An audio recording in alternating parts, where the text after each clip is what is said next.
The Bureaucrat, a novel by Levi Sweeney, read by the author. Chapter 7. Steve. They wanted him to do a talk in an LD out in Issaquah. Thomas was talking on the phone with Steve German, the first vice chair, again. It was Thursday night. Yeah, so, Thomas, I know you've only been with the party since the end of December 2023, but you've really made quite a splash. I've been getting requests from other LD chairs who are in those meetings you attended because they know the two of us are friends and they just keep wanting to pick my brain. I only tell them the stuff that is on your LinkedIn profile, but honestly, you're getting a reputation as a maverick. Thomas nodded. Steve, please tell me, is that a good thing or the opposite? Steve laughed a little. Thomas, there are no mavericks in party politics. The default is mediocrity. No, scratch that. The default is incompetence, honestly. Nobody starts doing this because they have a talent for it, or a talent for much of anything else, really. Just wanted to be straight with you. You have loads of talent, and you're young. You even look good in a suit. Your hair is pretty nice. You'd probably do well on TV, honestly. Thomas, maybe the two of us should meet face to face, one-on-one. How's that sound? Thomas did not need to think about that one. Yes, Steve, I would love that. Thomas visited Steve at his home. It was really a mansion, to be honest. Steve German was also independently wealthy, personal net worth unclear, but likely discoverable. It was out in Maple Valley, in a woody, rural, suburban locale, isolated from the rest of the Seattle metropolitan area. Thomas had taken an Uber again. He ran up the bill on Uber quite a lot, but Thomas was pretty flush himself on the whole. Steve had a large backyard. It was almost like a golf course, a very small golf course. He and Thomas went for a walk. Yeah, so I used to be a lawyer, said Steve German, as they walked through the yard. Steve was wearing his big white Stetson hat, while Thomas was bareheaded. It was morning, a Sunday, very early. Thomas did not know if Steve went to church or not. Thomas didn't, and neither did his parents. What kind of law did you practice, said Thomas. He had his hands in the pockets of his slacks. Oh, said Steve, medical malpractice cases mostly. I was pretty good at it, too. I'm licensed to practice more U.S. states than is usually the case for people in my profession, so I had a lot of opportunity to travel. I got rich, well, richer than most, I guess, when I made a fortune in the grain processing industry back in the late 90s. It's a bit involved, honestly. Thomas nodded. You really think my hair looks good? Steve laughed out loud again. This man loved laughing. He probably loved living. Yes, your hair is great. Better than mine, Steve said, chuckling, patting Thomas on the shoulder. Steve German was bald as an egg. He was a big, heavy, almost fat man, standing head and shoulders above the healthy but diminutive Thomas. Thomas smiled in spite of himself. He liked Steve. But yeah, said Steve, why did you join the party? I know you have a job and it probably pays pretty well, but why local politics? Any particular reason? Thomas told the truth again. It was my sister's idea, he said. She said I needed to get out of my apartment more, go out and do something cool for once, in her words. And that she couldn't be my friend all the time. I had to find other friends. I joined the party because she thought it would be a great way for me to make more friends. Steve nodded. He didn't seem surprised for some reason. But surely you have plenty of friends already, he said. Thomas shrugged. He thought it over. Steve German was not intimate. He could put down the firewall with him. I'm a loner, sir, he said. I don't need much. Human contact is wonderful. But not all humans are pleasurable to be in contact with. I feel like an alien from another planet sometimes, honestly. I really like you, though, Steve. Steve sighed and shook his head. There's a saying in politics, said Steve. You might have heard of it. If you want a friend in Washington, get a dog. Thomas bobbed his head back and forth slightly, while frowning hard. Is that true for this Washington, sir? He said. I like you too, Thomas, said Steve. And no, Seattle is very different from D.C. I spent a lot of time in both places. Profoundly different worlds. Almost foreign countries when you compare them. You're from New York City? Long Island, said Thomas. I don't have an accent or anything because I took elocution lessons when I was a kid. My parents wanted their kids to be able to at least sound normal. Let's sit down by that shed over there, said Steve, gesturing to a nice, painted wood shed with some clean plastic chairs out front.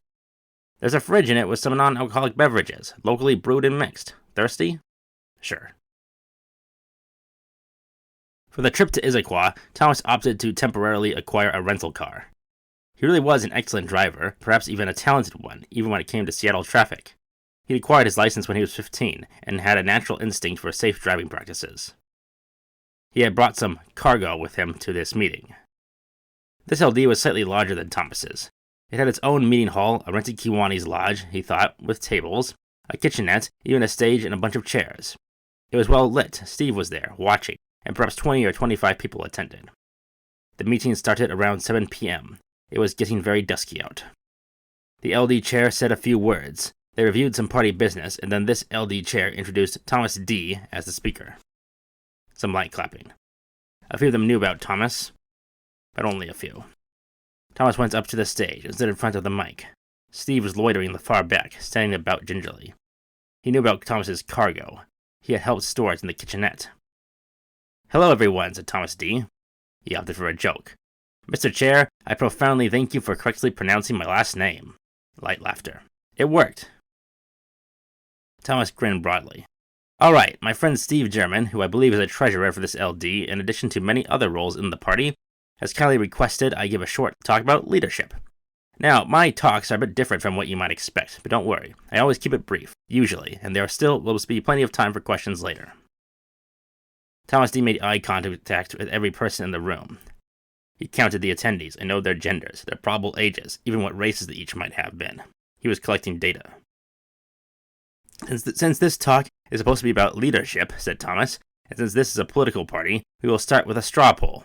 Now, please raise your hands. How many of you think people are born with leadership skills?" Some thinking.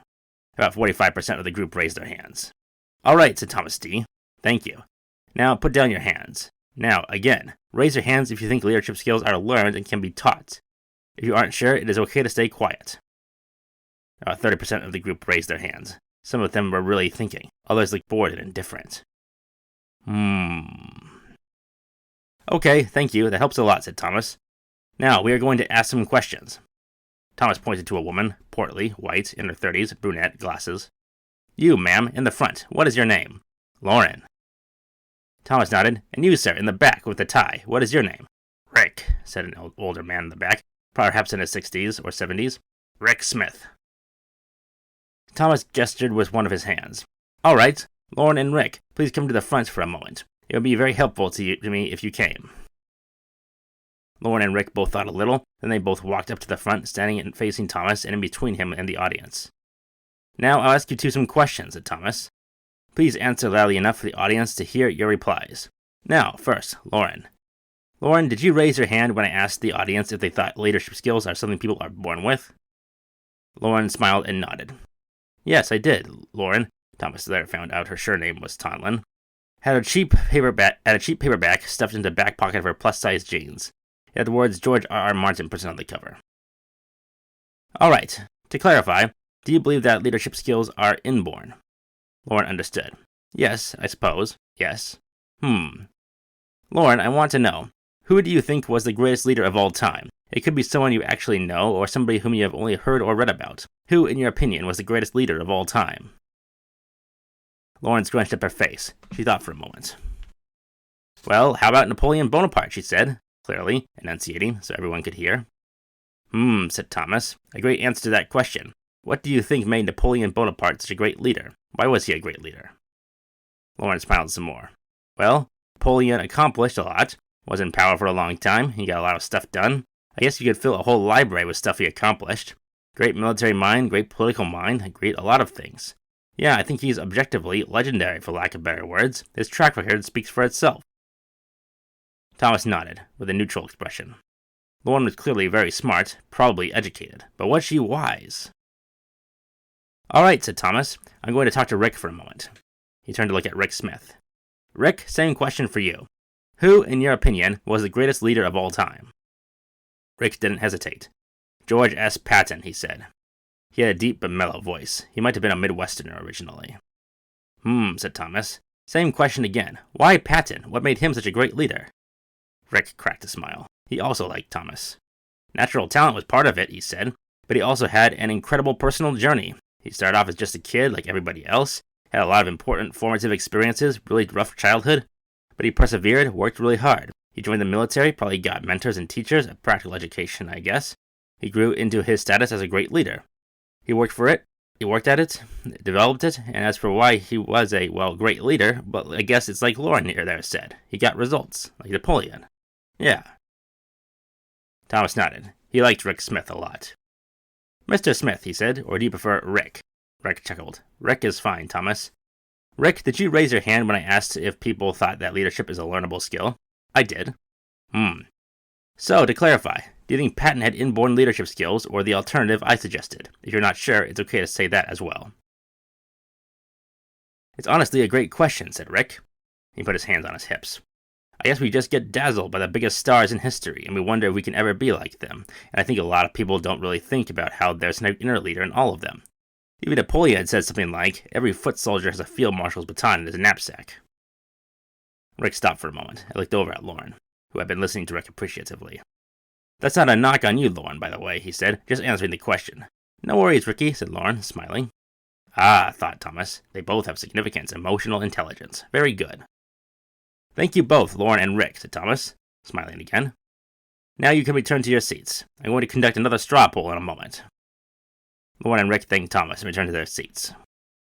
All right, said Thomas. Please raise your hand if you have ever personally known or worked with or for somebody whom you thought was an excellent leader, a great leader, a talented, successful leader. Raise your hands if you want to, if you have ever known such a person. Almost the entire audience raised their hands. Only 2 did not. One of them was a young man scrolling on a smartphone. Okay, now the opposite, said Thomas. How many of you have personally known a very bad leader who had no talent for leadership, management, or any related aptitudes? Anyone? Thomas was not surprised. Almost everyone raised their hands again. The only person who had not raised their hands during the last question raised her hand. She was listening. This woman was black, older, large, like Steve German, wore a worn, dark blue hoodie, had no glasses, and her shoes were white, used Converse. She looked like she had been listening and paying attention to the talk, but she also appeared drained and exhausted. Thought Thomas D. File and save. All right, said Thomas. He chose his words carefully. He pointed to a woman in the front, 40s, dark brown hair, white, athletic perhaps. Ma'am, you in the front, what is your name? Danforth, she said evenly, smiling crisply. She goes by her surname, thought Thomas. Interesting. Miss or... said Thomas. This was awkward. Danforth just shook her head, snickering. Just call me Jennifer, okay? Thomas smiled. Good. Emotionally intelligent. Sure. Jennifer, would you like to come to the front? Okay. Thomas knew who Jennifer Danforth was. Sort of. Steve German had introduced her to him as Jen earlier, before the meeting. She worked for Rich Everett. She was a certified VIP in every room she was in. Thomas decided to take a risk. You, ma'am, in the back, in the blue hoodie. What is your name? This woman looked up and made eye contact with Thomas. She hesitated and said, Kaya, she said. K-A-I-A. Kaya. Kaya Kendall. Kaya, ma'am, said Thomas. It is okay if you want to keep sitting down, but please, would you also like to come to the front? Kaya looked down. Well, okay. Kaya Kendall came to the front with Jennifer Danforth. Thomas nodded. He breathed internally. 2 very experienced women. That is new. Thomas gestured kindly to Jennifer Danforth. Jennifer, my new friend, I'd like to ask you some questions. Sure.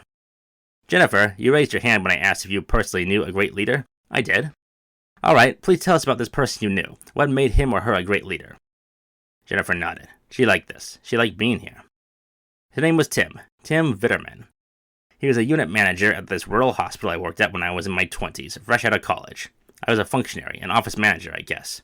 I considered Tim an early mentor. He knew everything about running a hospital. He was in the military for 10 years, well-educated, very experienced. He could have gotten a job at a bigger hospital, but he was passionate about serving communities like the one he was from. I'm not sure that I am, quote-unquote, a great leader, but everything I learned about people management, well, it all started with Tim. He was a great teacher. Thought Thomas. Great teacher equals great leader? Considering collecting additional data later. Thank you, Jennifer, said Thomas. Now you probably know what I'm going to ask next. Was Tim born a great leader, or did he learn over time? Probably a bit of both, like Smith over there said Jennifer, still smiling crisply. He obviously was very talented, but yeah, even he had a great personal journey. He was in his 40s when I knew him, and he's probably retired by now. We talked a lot during off hours, but even I don't know all the details of his personal journey. But yeah, he started out on the same level as all of us, I guess. Thomas nodded. Thank you again, Jennifer. I'd like to speak to Kaya for a moment. Thomas turned to Kaya. She was still listening, as best she could. Kaya, ma'am, he said. How are you doing today? I'm doing very good. Thank you, Mr. D, she said. D. She got it right, of course. Mr. D? Thomas is fine, said Thomas, smiling. Kaya, I want to ask you another question. It might be a bit personal, just to warn you, okay? Kaya smiled for the first time since Thomas had seen her. Okay, no worries, she said. She had healthy teeth. Kaya, have you ever personally known a bad leader? Someone with no talent for the job at all, have you? Kaya nodded. She had a cat smile on now. Oh, yeah, she said. Yeah, I'm pretty working class, but yeah, I've known a few. Good, bad, in between. Lots of people I took orders from, I guess. You're asking about a specific person, I think? I am. Yeah, said Kaya. She pushed back some of her thinning, shoulder-length dark hair. Yeah, I worked in a restaurant a long time ago when I lived in Texas. Yeah, I was maybe 19. I had this one manager. Yeah. Zoe was white. Yeah, in her late 20s, she had a college degree. Might have been an MBA. She got that job at the restaurant because she needed the work, I think. She was there for a year. Really, really good at what she did, I guess, but everybody disliked her. She was really mean, cruel sometimes. I don't get it. She made fun of people who smoked cigarettes, like I used to do before I quit when I was 30. She made jokes about fat people, and she was just the sweetest thing in front of the customers, but her coworkers, yeah. Thomas decided that now was a good time to stop. This has been a very educational talk, said Thomas. Thank you so much, Kaya.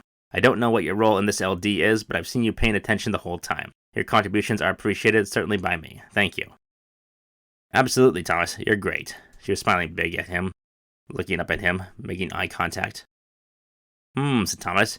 Now, I think it's enough. It is almost 7:40 p.m., I think. It is late. I think we could use a change of pace. There's a big, wonderful meal in the kitchen over there, actually. I brought paper plates and plastic utensils and also napkins, plus chilled bottled water. Do you all like Italian? This is The Bureaucrat, a novel by Levi Sweeney, read by the author. You've been listening to Chapter 7. Thank you.